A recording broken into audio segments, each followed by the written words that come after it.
자, 오늘 단체전의 즐거움이란 제목으로 말씀 증거하겠습니다.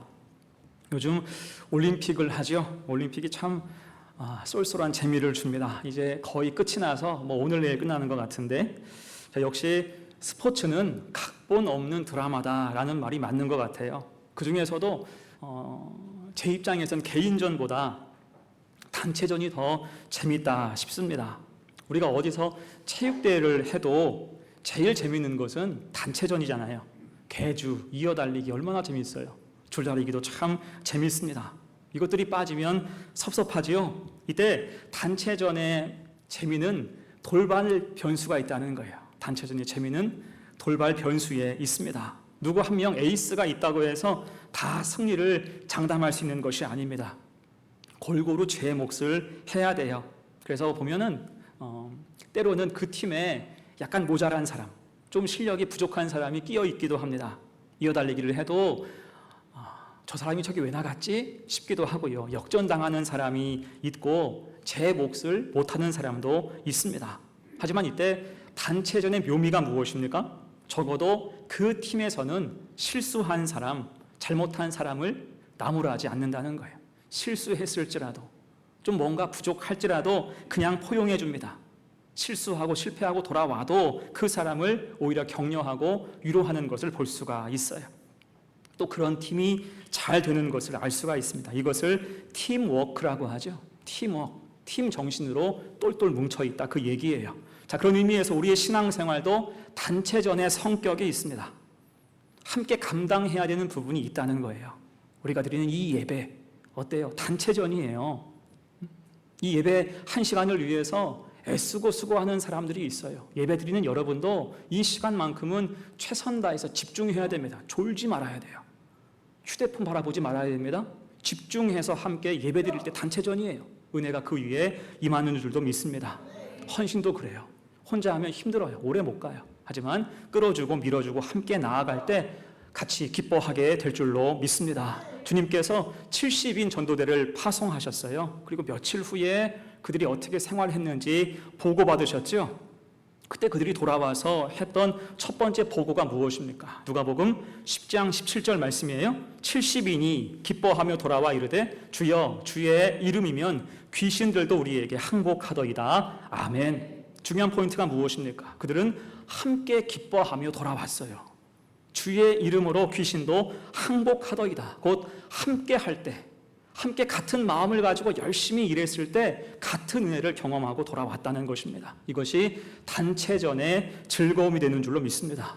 기쁨이 배가 되는 거예요. 자, 그런 의미에서 오늘 본문은 단체전의 성격, 특히 신앙의 단체전을 위한 막전 막후의 준비까지 잘 묘사하고 있는 말씀이에요. 그 의미가 무엇일까? 두 가지로 생각을 해봅니다. 첫 번째, 믿음으로 묶어져야 돼요. 믿음으로 하나 되게 묶어져야 됩니다. 자, 오늘 본문 전의 큰 사건은 요단강 도하였죠. 출애굽 홍해바다 사건의 재현이었습니다. 우리가 몇 주 전에 배웠어요. 이들이 어떻게 요단강을 건넜습니까? 제사장이 법궤를 메고 먼저 강에 들어서니 흐르던 강물이 멈추었고요. 강바닥이 다 드러났습니다. 이에 모든 백성이 믿음으로 요단강을 건너게 되었지요. 자, 이 사건의 파급력은 굉장했어요. 우선 요단강 주변에는 각국에서 보낸 척후병들이 있었을 것입니다. 당시 가나안 여러 도시 국가들의 초미의 관심사는 이스라엘 민족의 실체였어요. 도대체 그들은 어떤 사람들일까?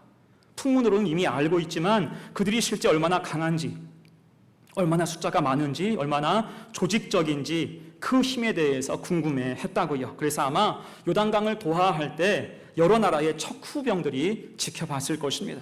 그리고는 깜짝 놀랄 수밖에 없었겠죠. 지금 요단강은 1년 중에 가장 물이 많은 시기인데 그 가득한 물에 길이 생겨서 수백만의 사람들이 그 땅을 건너가는 거예요. 이런 모습은 지금까지 어디에서도 보지 못했던 광경이었습니다. 이후로 소문이 삽시간에 근동으로 퍼져나갔겠죠. 이 사건이 얼마나 충격적이었는지 여호수아 5장 1절에서는 이렇게 기록합니다. 요단 서쪽에 아모리 사람의 모든 왕들과 해변에 가나안 사람의 모든 왕들이 여호와께서 요단물을 이스라엘 자손들 앞에서 말리시고 우리를 건너게 하셨음을 듣고 마음이 녹았고 이스라엘 자손들 때문에 정신을 잃었더라. 아멘. 마음이 녹고 정신을 잃을 정도였습니다. 반면에 요단강을 건너간 이스라엘 민족은 어땠을까요? 사기가 가득했겠죠. 사기충천입니다.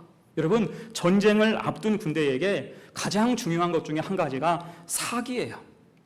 본래 싸움은 기세죠. 기세 싸움이 정말 중요합니다. 기세가 올라가면 전투력은 훨씬 배가 되는 법이에요. 자, 그러면 인간적인 생각으로 지금 사기가 가득 올라간 이스라엘 민족이 당장 할 일이 무엇일까요? 진격하는 거죠. 사기가 올라왔으니까 당장 진격하고 전쟁을 시작해야 됩니다. 이 기세로 몰아친다면 어떤 전쟁에서도 승산이 있어요. 거칠 게 없죠. 당연히 기세를 살려서 전진해야 맞는 것처럼 보입니다. 하지만 이때 하나님은 어떻게 하셨어요? 이 뜨거운 분위기에 찬물을 끼얹으세요. 이 뜨거운 분위기, 이 사기충천한 이 상황 속에서 찬물을 끼얹어요. 거기서 모든 것을 멈추게 하셨고요. 이해하지 못할 몇 가지를 요구하셨습니다. 그것이 여호수아 5장의 기록이에요. 이때 크게 두 가지를 요구하셨어요. 하나는 할례를 행하게 하셨습니다. 여러분, 할례가 무엇입니까? 하나님 백성의 증표예요. 하나님의 은혜를 몸에 새기는 것이 할례입니다. 이때 할례는 본래 외과적인 그러한 조치이기 때문에 회복하는 것까지는 시간이 꽤 오래 필요했습니다. 그래서 아마 할례를 행한 후에 적어도 일주일, 한참 동안은 그 자리에 머물러야 했을 것입니다. 자, 그리고 또 하나는 유월절을 지키게 하셨어요. 하나님은 할례를 행하게 하신 후에 가나안 땅의 소산을 먹으면서 출애굽의 은혜를 주신 하나님께 감사하고 기억하는 유월절을 지키게 하셨습니다. 유월절을 지키라. 그러면서 40년간 주셨던 만나를 그 날로 끊어버리셨어요. 여러분, 이게 굉장히 당황스러운 조치였습니다. 40년간 먹었던 만나를 유월절을 통해서 끊어버리셨어요. 하필이면 전쟁 직전 만나가 끊어진 것, 당장 군량이 없다 그 말이에요. 여러분, 이것이 무슨 의미일까요? 이 전쟁은 뒤가 없는 전쟁이라는 것입니다. 뒤가 없어요. 무조건 이겨야 하는 전쟁이라는 거예요. 그러면 누굴 의지해야 됩니까? 하나님만을 의지하라, 그런 뜻이에요. 곧 지금 가장 시급한 것은 군대의 사기나 어떤 전략이나 전술이 아니라 오직 거룩함과 믿음이라는 것입니다. 한마디로 모든 백성이 믿음의 매듭을 확실하게 묶으라는 거예요. 여러분, 우리가 매듭을 묶을 때가 있어요. 매듭을 꽉 묶을 때가 있죠. 이때 좋은 매듭이 무엇입니까? 잡아당겼을 때 풀리지 않는 매듭이 좋은 매듭이고요. 또한 중요한 것은 풀기가 쉬워야 돼요. 실컷 묶었는데 풀기가 어렵다, 이것은 좋은 매듭이라고 할 수가 없어요. 우리가 가끔 집에서 음식을 시키잖아요. 배달 음식을 시킵니다. 그러면 요즘은 비닐봉지에 그것을 담아서 위에를 꽉 묶어가지고 와요. 왜냐하면 가끔 이제 그것을 빼먹는 사람들이 있어서 비닐봉투로 그것을 꽉 묶어서 가지고 옵니다. 이때 대부분은 우리가 잘 아는 기본 매듭으로 2번 묶어서 보내요. 이게 단단하게 결속이 되긴 하지만 문제가 뭐냐면 풀기가 쉽지 않아요. 물론 그것을 가위로 이렇게 잘라내면 편한데 그러면 또 봉지가 아깝잖아요. 전 그래서 항상 그 매듭을 손으로 풀려고 막 애를 쓰고 있어요. 항상 그걸 풀려고 막 애를 씁니다. 자, 그렇게 한참 신랑이 하면 우리 딸들이 앞에서 이렇게 멍하니 바라봐요. 그러면서 하는 말, 아빠 그냥 잘라요. 아빠 뭐 그거 풀라 그래, 그냥 잘라요. 전 끝까지 풀려고 애를 써요.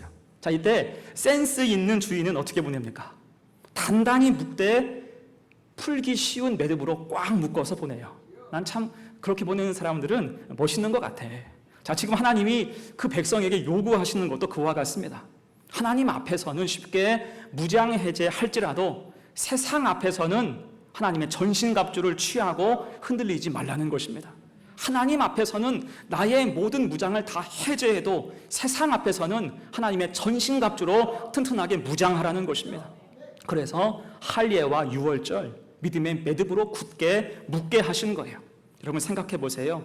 그 땅에는 이미 대적이 많습니다. 이때 그들은 혈과 육으로만 상대할 대적이 아니죠. 우상과 악한 영들이 가득합니다. 특별히 강력한 문화가 그들 속에 있었고 세상의 문화, 탐욕과 쾌락의 문화가 그들 속에 가득했어요. 만약 그 땅에 믿음 없이 들어가면, 믿음으로 무장하지 못하여 들어가면 어떻게 될까요? 한순간에 다 와르르 무너질 수밖에 없다는 것입니다. 자, 이제 며칠 후면 광복절이 되지요. 여러분, 광복절은요, 진짜 하나님이 이 민족에게 주신 큰 은혜인 줄로 믿습니다. 하나님이 전적인 은혜와 능력으로 이 민족을 깊은 수렁에서 건져내주신 사건이 광복절이에요. 자, 특히 광복될 즈음에 우리나라는 말 그대로 친일파가 가득했다고 하죠. 친일파가 가득했대요. 왜냐하면 일본이 망할 줄 몰랐기 때문이에요. 그러니까 부역자가 갈수록 늘어났다라고 이야기합니다. 사실 우리나라의 독립운동이 가장 활발했을 때가 1920년대 초반까지입니다. 일본의 무단 통치에 맞서서 3.1운동이 벌어지고요. 그 다음에 청산리 전투, 봉오동 전투, 무장투쟁의 성과가 뚜렷했을 때가 딱 그 시기예요. 1920년. 다들 가슴에 독립이라는 열망이 가득했습니다. 자, 이에 맞서서 일본이 통치 철학을 바꿔요. 통치 전략을 바꿉니다. 무단 통치가 아니라 문화 통치로 바꿔요. 이때 문화 통치가 뭐냐면 일종의 유화책이에요. 어느 정도 자유를 주고 거기에 돈과 출세, 명예를 주는 것입니다. 그러면서 그 강력했던 무장투쟁이 한풀 꺾이게 됐어요. 대신 변절자가 폭증하죠. 돈과 명예를 주니까요. 좋은 게 좋은 거다라고 하면서 일제에 동조하는 세력이 폭발적으로 증가를 했습니다. 그러다가 나중에는 문화 통치를 거쳐서 일제가 민족 말살 정책, 곧 창씨 개명하고 전쟁터와 정신대의 젊은이를 끌고 갈 때가 되자 그 앞잡이 노릇을 한 것이 일본 사람이 아니라 조선 사람, 특히 한때 독립운동을 했던 사람들이었어요. 어떻습니까? 그들 모두가 한때는 결기와 의지와 열망이 있었지만 눈앞에 돈과 출세와 명예, 그 앞에서 모든 것이 다 풀어지고 모든 것이 다 사라지고 만 것입니다. 그래서 독립운동했던 사람들이 나중에는 민족 앞에서 민족을 팔아먹는 그 역할을 할 수밖에 없었다. 그런 기록이 있습니다. 자, 오늘 본문도 그래요. 가나안 전쟁은 전쟁 한 번, 싸움 한 번으로 끝나지 않습니다. 곧 지금 사기가 아무리 좋다고 한들 그냥 사기만 믿고 나가서 몇 번 승리한다고 해도 그 승리 후에 이방 문화, 탐욕과 쾌락에 도취되어 버리면 거기서 다 끝난다는 것입니다. 승리한 것 다 날아간다는 거예요. 믿음 아닌 것은 다 무너지게 되어 있습니다. 결국 가나안을 정복하는 것이 아니라 가나안에서 무장 해제되어서 악한 것에 동화될 수밖에 없다는 거예요. 자, 이런 현상을 우려하셔서 하나님은 먼저 믿음으로 강하게 결속시키신 것입니다. 절대 풀리지 않을 매듭으로 꽉 묶게 하신 거예요. 여러분, 교회도 그렇습니다. 우리가 무엇으로 묶여 있습니까? 우리가 무엇으로 묶여 있어요? 어떤 친분으로 이 자리에 오셨습니까? 어떤 호감으로 오셨습니까? 어떤 흥미와 이의 때문에 우리가 예배드립니까? 아니죠. 우리는 오직 예수 그리스도의 십자가 보혈, 그 은혜와 사랑으로 묶여 있는 줄로 믿습니다. 이것으로 무장할 때 결코 끊어지지 않는 거예요. 오늘 주신 요절 말씀 로마서 8장 38절 39절 말씀을 함께 읽어요. 시작. 내가 확신하노니 사망이나 생명이나 천사들이나 권세자들이나 현재일이나 장래일이나 능력이나 높음이나 깊음이나 다른 어떤 피조물이라도 우리를 우리 주 그리스도 예수 안에 있는 하나님의 사랑에서 끊을 수 없으리라. 아멘. 그렇게 오직 우리는 믿음으로 묶여서 세상에서 풀어지지 않는 단일 대오로 이 땅에서 천성까지 함께 나아갈 수 있는 복된 교회와 성도가 되시기를 간절히 축원합니다. 아멘. 두 번째예요. 단체전의 즐거움 두 번째는 순종으로 나아가야 한다는 것입니다. 순종으로 나아가라. 자, 이제 이스라엘 백성들은 믿음으로 묶여 있고 거룩함이 준비됐습니다. 그럼 이후 하나님은 이들을 어떻게 인도하셨을까? 이 장면이 참 신묘막측해요. 자, 먼저 하나님은 그 민족을 여리고성 앞에 서게 하십니다. 이때 여리고성은 가나안 땅에서 가장 돋보이는 군사적인 요충지였어요. 이곳은 가나안 땅의 모든 지역과 연결되는 사통팔달의 지리적인 이점이 있었습니다. 이것을 바둑 용어로는 요처라고 하죠. 전략적으로 굉장히 중요한 자리다, 그러한 뜻입니다.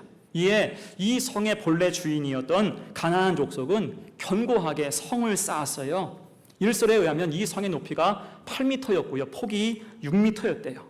그러니까 성 위로 전차가 다닐 정도로 아주 웅장한 아주 견고한 성이었습니다. 또한 성이 위치한 곳 자체가 높은 구릉이었다고 하죠. 그래서 실제 성의 높이보다 훨씬 더 높아 보였고 거기를 기어 올라가서 뺏기란 불가능에 가까웠다라고 이야기합니다. 자, 그렇다면 이곳을 순수한 공성전으로 성을 공격하는 것으로 점령을 한다면 얼마나 시간이 걸릴까요? 이긴다는 보장이 없죠. 이긴다고 해도 그 걸리는 시간을 쉽게 가늠할 수 없을 것입니다. 원래 가장 어려운 전쟁이 공성전이고요. 가장 쉬운 전쟁이 수성전이다라는 말이 있습니다. 그러니까 성을 빼앗는 전투가 가장 힘들어요. 적어도 수비하는 병력의 10배 이상의 그런 병사가 있어야 합니다. 자, 얼마 전에 우리가 드라마 봤지요? 드라마에서 요나라 거란군이 고려에 쳐들어왔어요.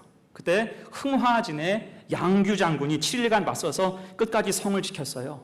빼앗기지 않고 승리했습니다. 그때 거란군 병사가 기록에 의하면 10만 명 이상이었다고 하죠. 흥화진 병사는 단지 2,000명이었다고 해요. 그만큼 빼앗기가 쉽지 않은 거예요. 흥화진 자체가 높은 산성이기 때문에 올라오다 다 죽는 거예요. 시야가 좁고 피할 곳이 없습니다. 또한 올라가다 보니까 어때요? 우리가 등산하면 막 지치잖아요. 체력 소모가 극심합니다. 올라가다가 지치고 태반은 화살 맞아서 죽습니다. 그러니까 이게 공성전의 유리한 점이에요. 자, 이런 이점을 알고 현재 말씀에서 여리고성의 가나안 족속도 즉시 수성전에 채비를 합니다. 오늘 1절 말씀 보세요. 이스라엘 자손들로 말미암아 여리고는 굳게 닫혔고 출입하는 자가 없더라. 문을 걸어 잠근 거예요. 항전 태세를 마쳤다라고 하면 정확합니다. 이제는 전쟁이 길어질 수밖에 없어요. 각 잡고 성문 닫고 이제 항전할 거니까 이 전쟁이 언제 끝날 줄 알 수 없는 상황이었습니다. 하지만 이때 하나님께서 그 백성에게 주신 말씀이 무엇입니까? 2절 말씀 보세요. 여호와께서 여호수아에게 이르시되 보라 내가 여리고와 그 왕과 용사들을 내 손에 넘겨 주었으니 아멘. 여러분, 이 말씀이 참 놀라운 말씀이에요. 지금 하나님은 이 전쟁의 전제에 대해서 말씀하고 있어요. 보라, 이들을 너의 손에 넘겨 주었으니. 하나님은 이미 여리고성을 그 백성에게 넘겨주셨다 말씀하고 있어요. 특히 넘겨줄 것이다 예측하면서 미래형의 말씀으로 주신 것이 아니라 완료형으로 주셨어요. 내 손에 넘겨주었다 선포하셨습니다. 곧 반드시 그렇게 된다, 승리를 보장하신 거예요. 자, 그렇게 승리를 전제하신 후에는 명령을 내리시죠. 3절로 5절까지 말씀 같이 읽어요. 시작. 너희 모든 군사는 그 성을 둘러 성 주위를 매일 한 번씩 돌되 엿새 동안을 그리하라. 제사장 7은 7 양각 나팔을 잡고 언약궤 앞에서 나아갈 것이요 7째 날에는 그 성을 7번 돌며 그 제사장들은 나팔을 불 것이며 제사장들이 양각 나팔을 길게 불어 그 나팔 소리가 너희에게 들릴 때에는 백성은 다 큰 소리로 외쳐 부를 것이라. 그리하면 그 성벽이 무너져 내리리니 백성은 각기 앞으로 올라갈지니라. 아멘. 여러분, 이 말씀의 핵심이 되는 말씀이 뭘까요? 3절 처음입니다. 너희 모든 군사는. 너희 모두는 곧 이 일은 모든 군사, 모든 백성이 함께 감당해야 될 문제라는 것입니다. 쉽게 말하면 이 싸움은 단체전이라는 거예요. 다들 해야 할 몫이 있고요. 해야 할 일 앞에서 일사불란하게 움직여야 한다는 것입니다. 자, 그럼 이때 그 군사와 백성이 할 일이 무엇입니까? 그것은 가장 기본적으로 성 주위를 조용히 아무 말도 하지 말고 엿새 동안 매일 한 바퀴씩 돌라는 거예요.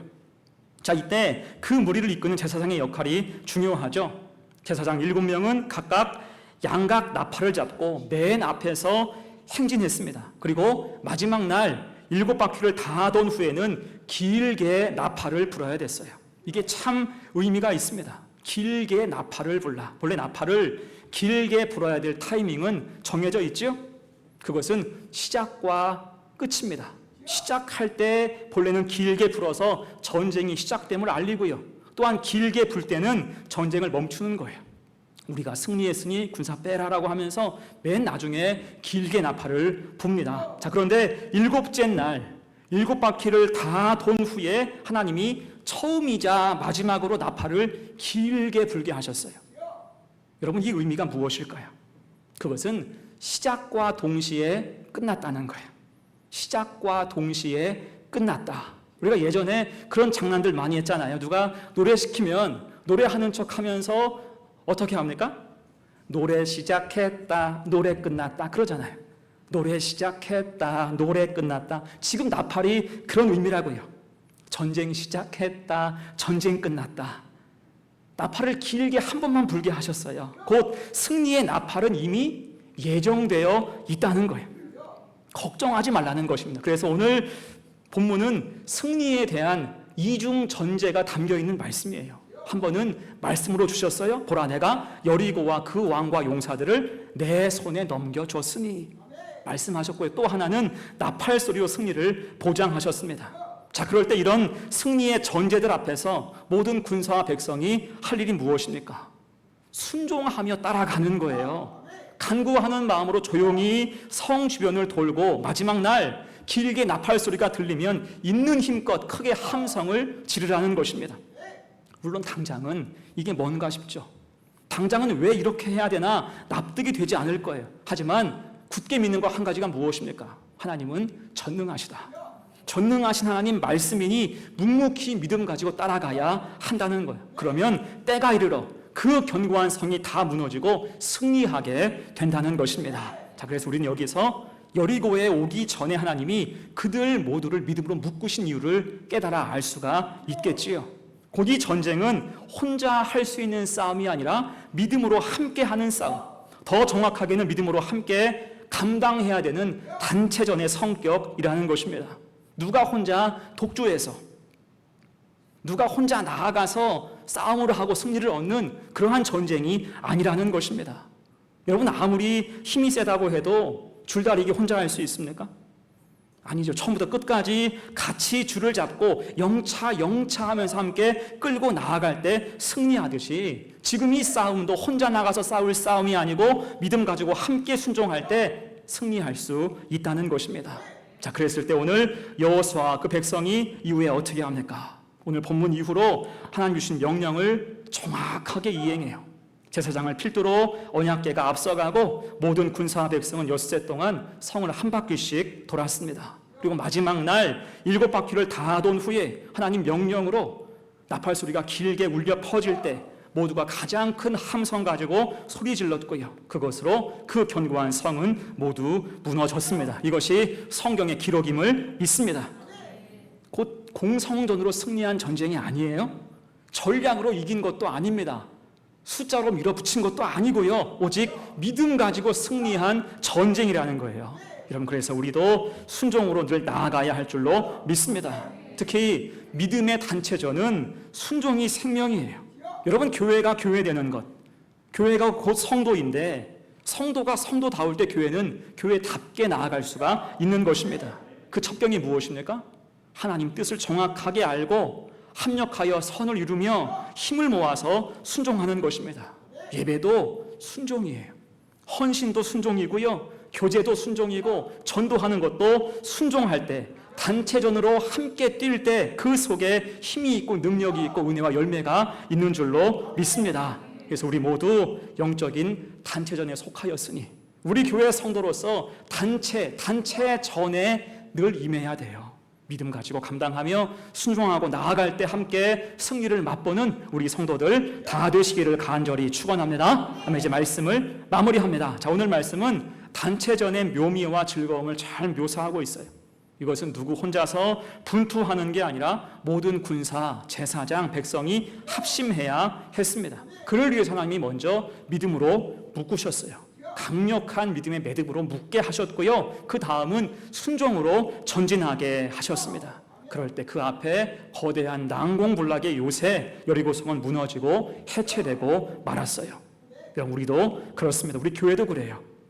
우리가 믿음의 단체전으로 뛰어야 할 때가 많죠. 예배가 단체전, 늘 기억하세요. 우리 예배가 단체전이다. 함께 마음을 하나로 모으지 않으면 예배 은혜가 없어요. 우리는 마음을 모아서 하나님을 오직 하나님만 예배해야 할 줄로 믿습니다. 교제와 헌신도 단체전이에요. 팔짱 끼고 있고 구경하고 있고 뒤에서 뒷말하고 있고 능력 없어요. 믿음으로 하나 되어서 순종하고 나아갈 때 지치지 않고 가장 강력하게 일하게 될 줄로 믿습니다. 그렇게 우리 모두 하나 되어서 주 안에서 누리는 단체전의 기쁨, 누구 하나 뒤처지지 말고 딴소리 하지 말고 믿음 가지고 승리할 때 큰 열매 주님 앞에 올려드리며 함께 감사하고 기뻐하는 우리 교회 성도가 다 되시기를 간절히 축원합니다. 아멘. 우리 함께 찬송하고 기도하죠.